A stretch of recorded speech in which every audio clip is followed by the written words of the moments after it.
Assalamualaikum. Today I have decided to teach you tenses. So tenses को समझाने की और समझने की ज़रूरत क्यों है कि जब भी मैं अपनी भी यूनिवर्सिटी के अंदर अगर कुछ बच्चे देखूं तो वो जो स्लाइड्स वगैरह होती हैं ना उनके बिल्कुल रट्टे मार रहे होते हैं। सो आई वाना कन्वे अ मैसेज कि किसी भी चीज़ के कॉन्सेप्ट को क्लियर करने के बाद अगर आप उसको अपनी वर्डिंग के अंदर भी लिख देते हो तो इसमें कोई ज़्यादा मसला नहीं है। अगर बच्चों को ये लगता है कि वो डिटो छापा मार जाएंगे और उनके नंबर बहुत अच्छे आ जाएंगे तो ये बेवकूफ़ी है। अगर आपने कॉन्सेप्ट को क्लियर करके लिखा हुआ है और आपकी इंग्लिश ठीक है तो आपके नंबर वैसे भी आ जाएंगे, इसलिए ख्वार होने की ज़रूरत नहीं है। लेकिन मसला फिर पता है क्या आता है कि बच्चों को इंग्लिश ही नहीं आती होती, वो अपनी वर्डिंग में क्या खाक लिखेंगे। सो इंग्लिश की स्टार्टिंग ही हमारे पास मेरे नज़दीक वर्ड्स को सीखने के बाद आपको टेंसेस आने चाहिए। आपको टेंसेस आते होंगे तभी तो आप सेंटेंस फॉर्मेशन करेंगे। सो सेंटेंस और टेंस के अंदर फ़र्क होता है। फ़र्क क्या होता है कि जो सेंटेंस होता है ना उसके अंदर ज़रूरी नहीं है कि टेंस भी हो। टेंस पता है क्या होता है? जिसके अंदर कोई दौर शामिल होता है। दौर मतलब कोई वक्त शामिल होता है, like present, past and future. लेकिन जो सेंटेंस है ना उसके अंदर ज़रूरी नहीं है कि आपके पास वक्त भी शामिल हो। ओके, इन दोनों चीज़ों में फ़र्क है। हर टेंस सेंटेंस होता है लेकिन हर सेंटेंस टेंस नहीं होता।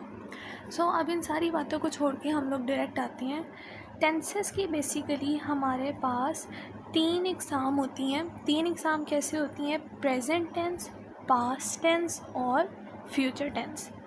अब प्रेजेंट की आगे से 4 टाइप्स हैं हमारे पास: present simple tense, present continuous tense, present perfect tense and present perfect continuous tense. इसी तरह से बाकियों के साथ भी यही सीन है।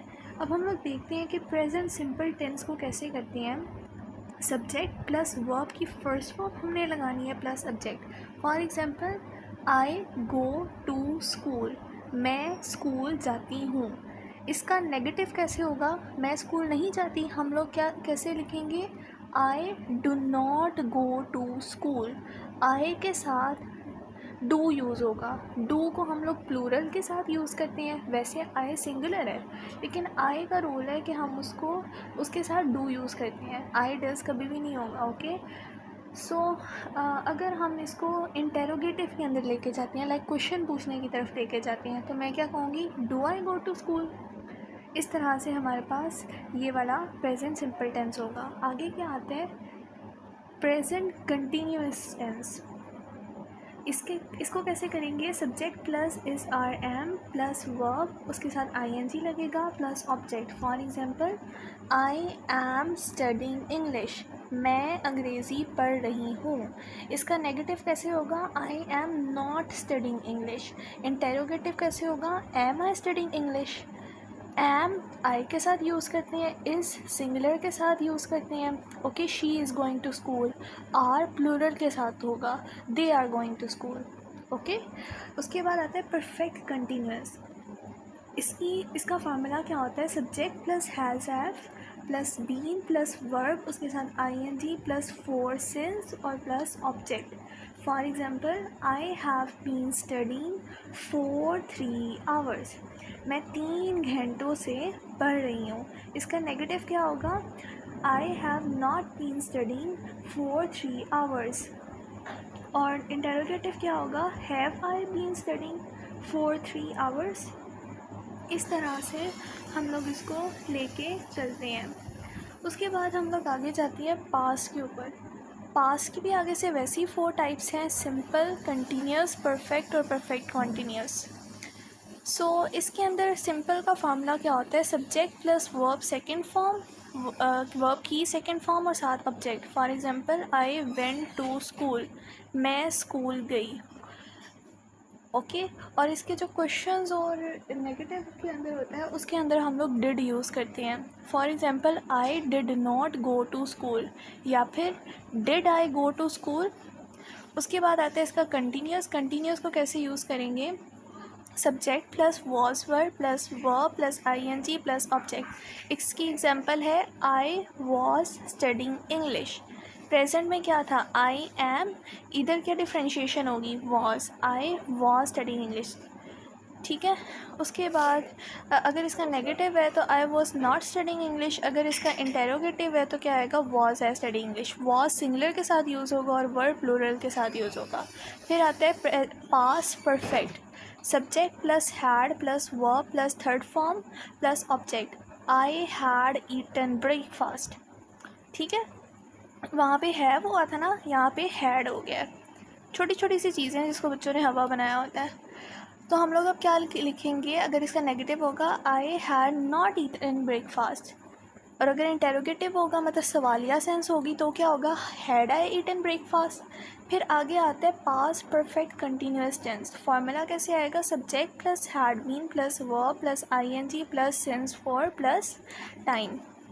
इसको कैसे, इसकी एग्जांपल है I had been studying for 3 hours.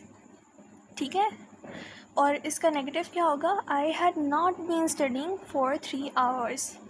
और इसका interrogative, had I been studying for 3 hours. ठीक है। अब आप एक और चीज़ देखें कि हम लोग फोर को यूज़ करते हैं इस तरह से टाइम के लिए, 3 आवर्स। फोर और सिंस कब यूज़ होगा, जिस तरह से अगर हमने कोई परफेक्ट डेट बताई है, मतलब परफेक्ट टाइम बताया।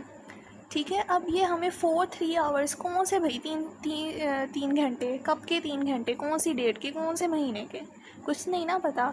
अगर यहाँ पे होता कि I have been studying since 1945, ठीक है, तो 1945 एक स्पेसिफिक डेट अगर आ जाती ना हमारे पास, एक स्पेसिफिक सा टाइम आ जाता, तो उसके साथ हम लोग सिंस यूज़ करते हैं। लेकिन यहाँ पे तो 3 घंटे हैं भाई, कौन से 3 घंटे, सुबह के घंटे, शाम के घंटे, रात के घंटे। ठीक है, तो फिर इसलिए हमारे पास 4 आया। अब आगे हमारे पास आता है फ्यूचर। फ्यूचर के अंदर भी 4 एग्जाम है, सिंपल, कंटिन्यूस, परफेक्ट और परफेक्ट कंटिन्यूस। सिंपल का फार्मूला क्या है, subject plus will plus verb की first form plus object. Example, I will go to school. ठीक है, अब अगर हम लोग रिवाइज करते हैं, I go to school, I went to school, I will go to school. ठीक है ना। और यहाँ पे अगर नेगेटिव होगा तो I will not go to school, जो हर बच्चे की शायद ख्वाहिश हो, कुछ की नहीं होगी। वैसे स्कूल जाने का तो दिल करता है, लेकिन फिर अगर हम लोग के पास इंटेरोगेटिव आ जाएगा, वो क्या आएगा, will I go to school. और फिर इसके अंदर हम लोग शेल यूज़ करते हैं या विल यूज़ करते हैं। ठीक है, शेल हमारे पास वी विल होता है, आई विल होता है। ठीक है ना, विल आई और वी के साथ आता है।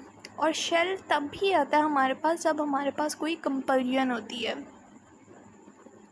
ठीक है, मैंने गलत बता दिया है, आई शेल होता है और वी शेल होता है।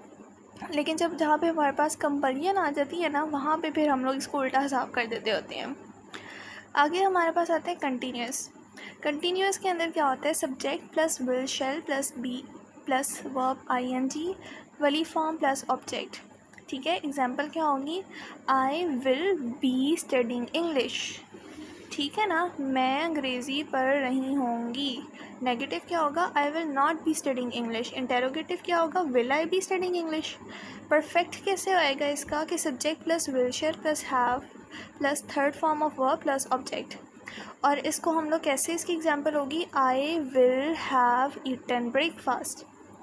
ठीक है, मैं खाना खा चुकी होंगी। Will I have eaten breakfast, क्या मैं खाना खा चुकी होंगी। ठीक है, और क्या होगा, I will not have eaten breakfast, मैं खाना नहीं खा चुकी होंगी। ठीक है, किसी खुशफहमी में मत रहना। आगे क्या आता है, perfect continuous. Subject plus will shall plus have plus verb, उसकी आईएनजी वाली फॉर्म प्लस फॉर सिंस और आगे एक टाइम। क्या है, I will have been studying for 3 hours. Negative क्या होगा, I will not have been studying for 3 hours. Interrogative क्या होगा, will I have been studying for 3 hours. मुझे उम्मीद है कि टेंसेस की समझ आ गई होगी।